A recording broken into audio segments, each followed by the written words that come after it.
എനിക്ക് social science പഠിക്കാൻ താല്പര്യമില്ല, ഫിസിക്സ് പഠിക്കാൻ താല്പര്യമില്ല, മാത്സ് പഠിക്കാൻ താല്പര്യമില്ല, ഇങ്ങനെ താല്പര്യമില്ല എന്ന് പറഞ്ഞുകൊണ്ടുള്ള ഒരുപാട് മെസ്സേജുകൾ എനിക്ക് ഇൻബോക്സിലേക്ക് വരുന്നുണ്ട്.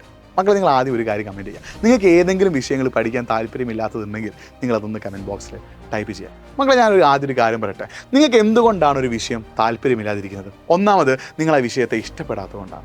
നമ്മൾ ഏതൊരു കാര്യവും ഇഷ്ടപ്പെട്ട് ചെയ്യുമ്പോൾ, നമ്മൾ ഏതൊരു വിഷയവും ഇഷ്ടപ്പെട്ട് പഠിക്കാൻ തയ്യാറാണെങ്കിൽ നമുക്ക് ആ വിഷയത്തോടുള്ള താല്പര്യം കൂടും, ആ വിഷയം കുറേ കൂടി മനസ്സിലാക്കാനും പറ്റും. അത് നിങ്ങൾ ആദ്യം ചെയ്യേണ്ടത്, നിങ്ങൾ പഠിക്കാൻ ആഗ്രഹിക്കുന്ന വിഷയത്തോടുള്ള വെറുപ്പ് നിങ്ങൾ ആദ്യം ഒഴിവാക്കുക. എന്നിട്ട് നിങ്ങൾ ഏറ്റവും അടുത്ത സുഹൃത്തിനെ പോലെ, നിങ്ങൾ ഏറ്റവും അടുത്ത ബെസ്റ്റിയെ പോലെ, ഏറ്റവും അടുത്ത ആളെ പോലെ നിങ്ങൾ ആ ഒരു വിഷയം കാണുക. അപ്പോൾ നിങ്ങൾ സോഷ്യൽ സയൻസ് പഠിക്കാൻ ഇഷ്ടമില്ലാത്ത ഒരാളാണെങ്കിൽ, നിങ്ങൾ പിന്നെ മാത്സ് പഠിക്കാൻ ഇഷ്ടമില്ലാത്ത ഒരാളാണെങ്കിൽ, നിങ്ങൾ ആദ്യം ചെയ്യേണ്ട പരിപാടി സോഷ്യൽ സയൻസിനെയും മാത്സിനെയും ഇഷ്ടപ്പെട്ട് തുടങ്ങുക. ഇഷ്ടപ്പെട്ട് പഠിക്കുകയാണെങ്കിൽ ഓട്ടോമാറ്റിക്കായിട്ട് അവിടെ ഇൻട്രസ്റ്റ് വരും. ഇൻട്രസ്റ്റ് വെച്ച് നിങ്ങൾ പഠിക്കുകയാണെങ്കിൽ ഓട്ടോമാറ്റിക്കായിട്ട് നന്നായിട്ട് പഠിക്കാനും പറ്റും, നന്നായിട്ട് മനസ്സിലാക്കാനും പറ്റും. അപ്പോൾ നിങ്ങൾക്കൊരു വിഷയത്തോട് താല്പര്യമില്ലെങ്കിൽ നിങ്ങൾ ആദ്യം ചെയ്യേണ്ടത് ആ വിഷയത്തെ ഇഷ്ടപ്പെട്ട് തുടങ്ങുക. ആ വിഷയത്തിനായിട്ട് അധിക സമയം നിങ്ങൾ മാറ്റിവെക്കുക. ബാക്കി വിഷയങ്ങളൊക്കെ നിങ്ങൾ 1 മണിക്കൂറോണാണ് പഠിക്കുന്നതെങ്കിൽ ഈ വിഷയത്തിനായിട്ട് നിങ്ങൾ 1.5 മണിക്കൂർ സമയം മാറ്റിവെക്കുക. അപ്പോൾ ഒരു വിഷയത്തോട് നിങ്ങൾക്ക് താല്പര്യമില്ലെങ്കിൽ നിങ്ങൾ അതിന് ഇഷ്ടപ്പെട്ട് തുടങ്ങുക. കുറച്ചധികം സമയം അതിനായിട്ട് മാറ്റിവെച്ച് പഠിക്കാൻ നിങ്ങൾ തയ്യാറാണെങ്കിൽ എല്ലാ വിഷയവും നിങ്ങൾക്ക് ഇഷ്ടപ്പെടാൻ പറ്റും, നിങ്ങൾക്ക് അതിനെ മനസ്സിലാക്കി പഠിക്കാൻ പറ്റും, ആ വിഷയത്തിലുള്ള കാര്യങ്ങൾ നിങ്ങൾക്ക് മനസ്സിലാക്കാൻ പറ്റും. അപ്പോൾ ഇനി എന്തെങ്കിലും ഡൗട്ട് ഉണ്ടെങ്കിൽ nafi.edu എന്ന ഇൻസ്റ്റാഗ്രാം പേജിലേക്ക് ഒന്ന്